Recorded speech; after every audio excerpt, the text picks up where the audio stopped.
बहुत ही आदरणीय मंच कर साहब और बहुत ही सुधी पाठकों और दर्शकों, आज मैं इस वाले सम्मेलन के लिए बहुत विशेष तैयारी किया था,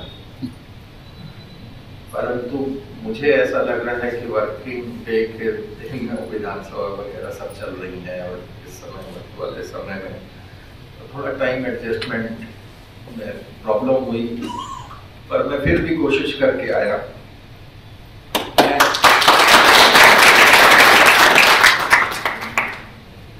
कौन सी भाषा अपनानी है, कौन सी नहीं अपनानी है, इस विषय पे मैं नहीं इंगित कर रहा हूँ।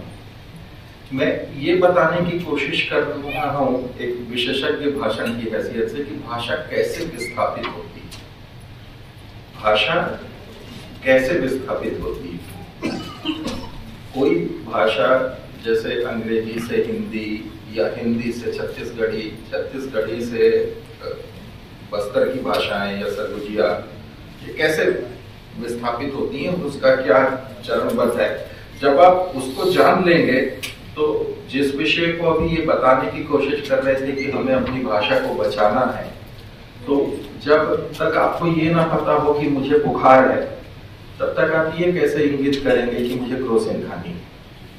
तो जब आप जान जाएंगे कि ऐसे सुविचारित तथ्यों के तहत एक भाषा को विस्थापित किया जाता है, तब आप उसको करेंगे। तो मैं उस चरणबद्ध तरीके को आपको बताने की कोशिश करता हूं। कहना ही बोलो, थोड़ा टेक्निकल है इसलिए धैर्य से सुने। ओके,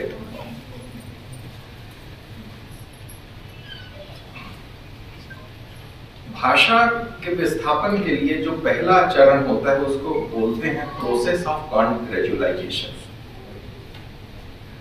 इसके तहत जब हम भाषा मिक्स कर रहे होते हैं या आच्छादित कर रहे होते हैं, किसी भी भाषा के ऊपर किसी भी भाषा को आच्छादित कर रहे होते हैं, तो ये पता नहीं चलता कि ऐसा हो रहा है। तो उसका सबसे पहला स्टेप क्या होता है, आप कल्पना करके बताओ।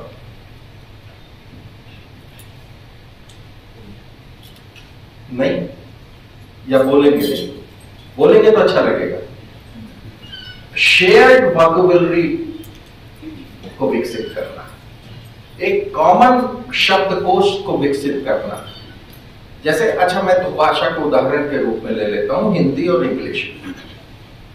तो इंग्लिश बोलने लगना, तो आपको ये लगता नहीं है कि स्कूल जब हम बोल रहे हैं तो वो किसी दूसरी भाषा का शब्द है, या मम्मी आप आ जाना ये दूसरी भाषा का शब्द है, या अब मैं हॉस्टल जा रहा हूं पढ़ने ये दूसरी भाषा का शब्द है। मतलब शेयर्ड वोकैबुलरी को डेवलप करना, विकसित शब्दकोश को इस तरह से डेवलप करना कि दूसरी भाषा का कोई शब्द अगर आपकी भाषा में शामिल है तो आपको ये फील ही ना हो कि वो किसी दूसरी भाषा का शब्द है। भाषाएं दो तरह से होती हैं। एक तरह से जब शब्द युग्म डेवलप होते हैं तो भाषा स्वाभाविक रूप से मिलती है।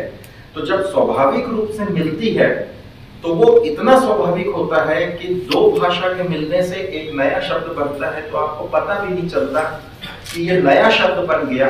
उसमें एक इंग्लिश है तो एक हिंदी है, जैसे रेलगाड़ी। क्लियर? तो उसमें रेल इंग्लिश है और गाड़ी हिंदी है, पर ये स्वाभाविक बना है, ये ठूसा हुआ शब्द नहीं है।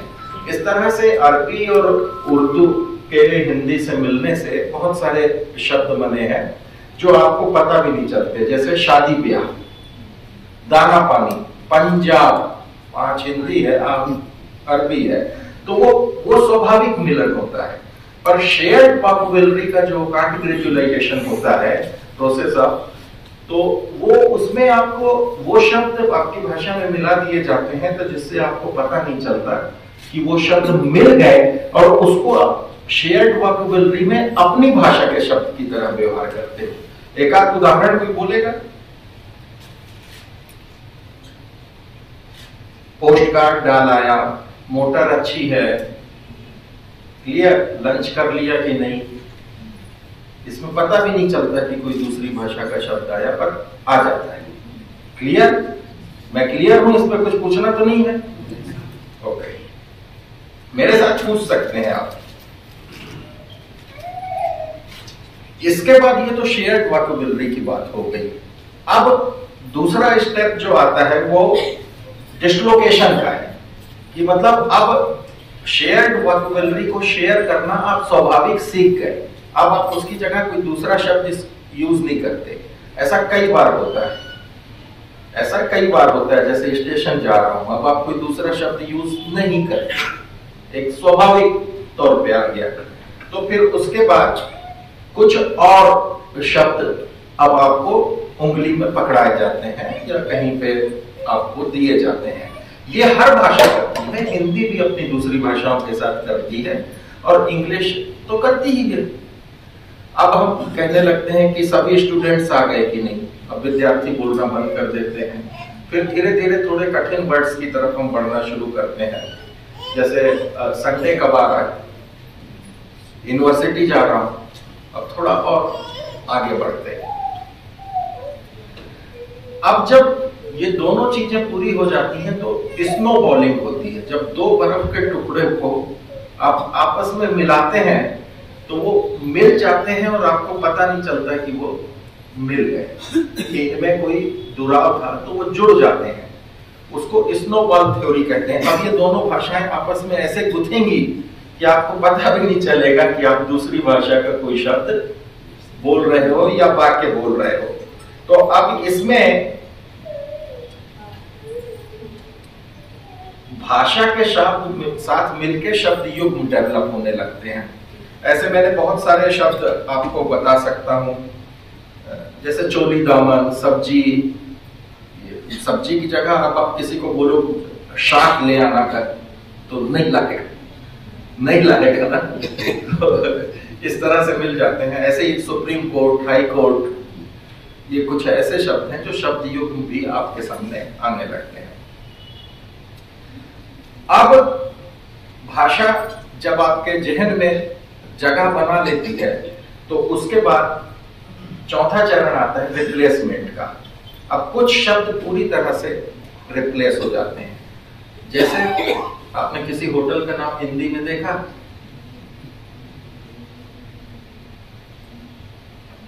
रायपुर के होटलों का नाम बताओ, बताओगे? महाराजा स्वीट। हाँ, रेयर है, अपवाद है, अपवाद है। होटल का नाम, अब किसी दुकान का नाम खोजना मुश्किल हो जाता है। क्लियर? जैसे क्लार्कसेन, बेबीलोन, सब बड़े होटल्स के नाम कहीं आपको दिख रहे हैं, मैरियट। क्लियर? तो जैसे पन्ना पलट के आता है, लास्ट में लिखते हैं ना, तो अब सब तो पीटीओ ही लिखते हैं, ये और कुछ लिखते हैं? नहीं लिखते ना। मैं सिर्फ सचेत कर रहा हूं, आगे आपको देखना है।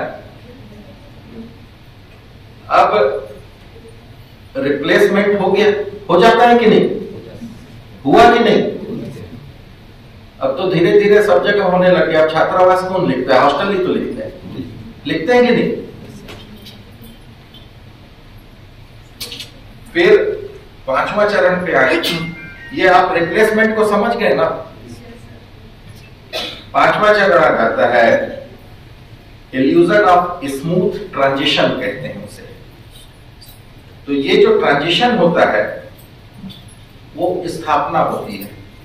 जैसे मैं भी बीच बीच में बोल ही जाता हूं कि लेट अस गो, चलो चलते हैं, है ना।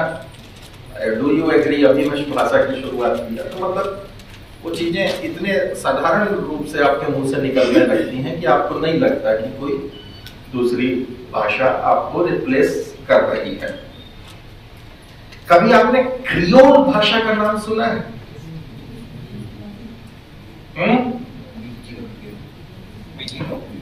नहीं, क्रियोल भाषाओं के नाम सुने हैं? कोई भाषाविद नहीं बैठा है कर साहब को छोड़ के? नहीं, क्रियोल उस भाषा को बोलते हैं, क्रियोल सभी उन भाषाओं को बोलते हैं। जैसे अपने यहाँ की सदरी सुने हो? ओके, मॉरिशस की भाषा क्रियोल है। तो जब दो तीन भाषाएं मिलके एक अपनी बोलचाल की नई भाषा विकसित कर लेती हैं तो जैसे सदरी में ना मराठी है, ना तेलुगु है, ना हिंदी है, समझ रहे हो? वो एक नई भाषा है जिसमें तीनों भाषाओं का मेल है। तो जैसे उर्दू मेरठ में बनी ना, उर्दू मेरठ में बनी, तो उसका व्याकरण हिंदी का रखा, हिंदी का व्याकरण रखा, मैं जाता हूं ही बोलते हैं, ओके। परंतु जो सैनिक आए थे अफगान वगैरह से या उस तरफ से, तुर्की वगैरह से, उनको वो भाषा समझ में आए, तो बीच में महोदय मेरे साथ चलो की जगह उनका कोई शब्द डाल दिया, तो व्याकरण हिंदी का रखते हुए अरबी फारसी के शब्दों को यूज करने लग गए साथ में, तो वो बन गई उर्दू, ओके। तो क्रियोल जो भाषा बनती है, कहीं भी बनती है, पूरे विश्व में बन जाती है एक नई भाषा, तो वो कई भाषाओं का मिक्सअप होती है और कोई भाषा नहीं होती। क्लियर? ये बहुत बड़ी ट्रेजेडी है कि मतलब एक भाषा बन गई और सब भाषाओं के मिलने से बनी और उसकी कोई आइडेंटिटी नहीं है। और इस तरफ जब हम बढ़ने लगते हैं तो वो बहुत बड़ा पैमाना, तो हम क्रियोल की तरफ बढ़ रहे हैं। जैसे मॉरिशस में फ्रेंच लोग थे, इंग्लिश लोग थे, उनकी लोकल भाषाएं थी, उसको मिला के एक नई भाषा बन गई जो कोई भाषा नहीं थी, ऐसे सदरी बन गई, ऐसी तरह से और बन गई। तो वो क्या होता है कि फिर वो उस पर्टिकुलर जगह पे ही रह जाती है, क्योंकि वो भाषा अन्य जगहों पे जाती नहीं। जैसे इंग्लिश है, हिंदी है या छत्तीसगढ़ी है, आप जहां जाओगे भाषा के साथ जाओगे।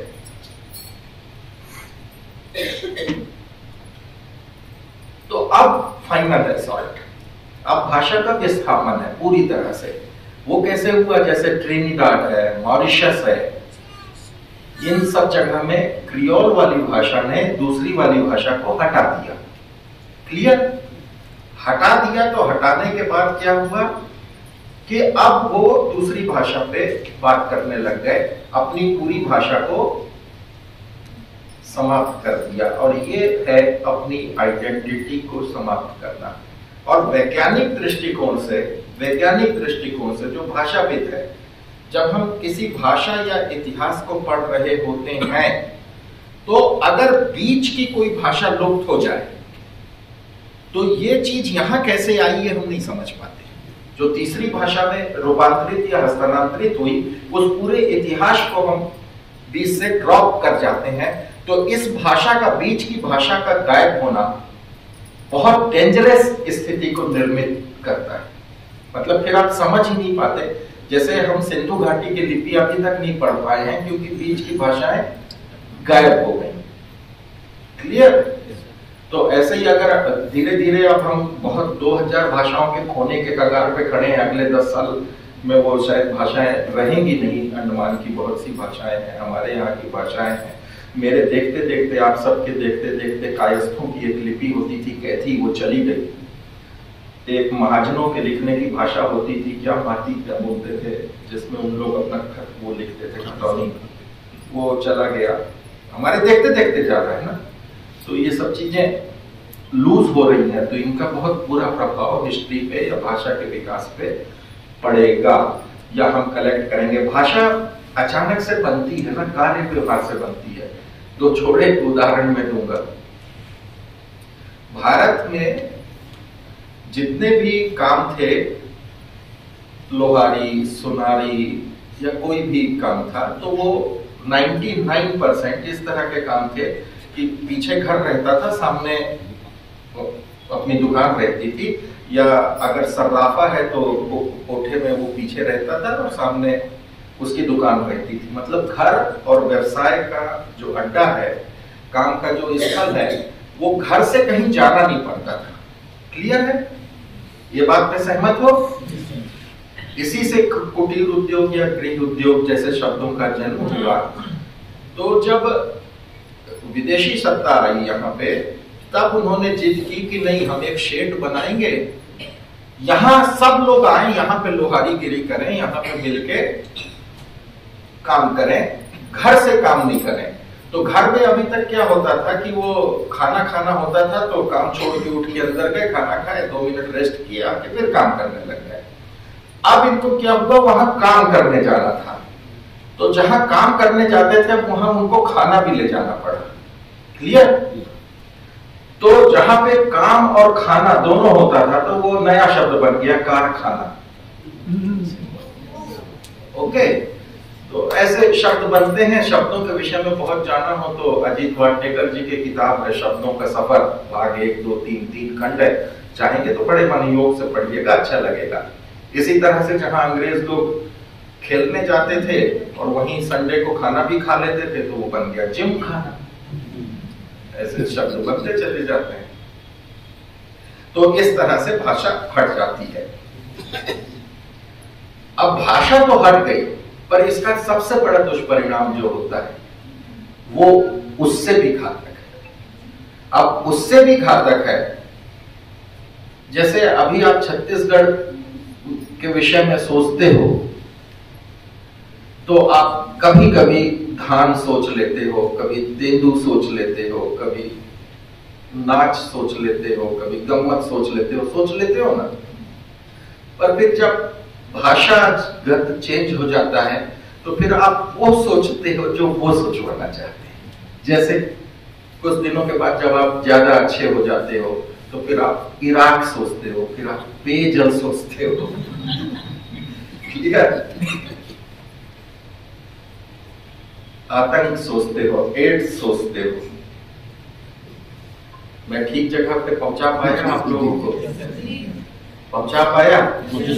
तो भाषा धीरे धीरे किस तरह से आपके विचारों और सोच को परिवर्तन करती है वो बहुत अलार्मिंग है। जरूर सभी भाषाओं से प्यार करिए, सब रंग हो पर सबके हो, सब रंग हो पर सबके हो, सब भाषाएं हो पर सबकी हो, सब खुश रहें, खूब ताली बजाएं, खूब खुश रहें।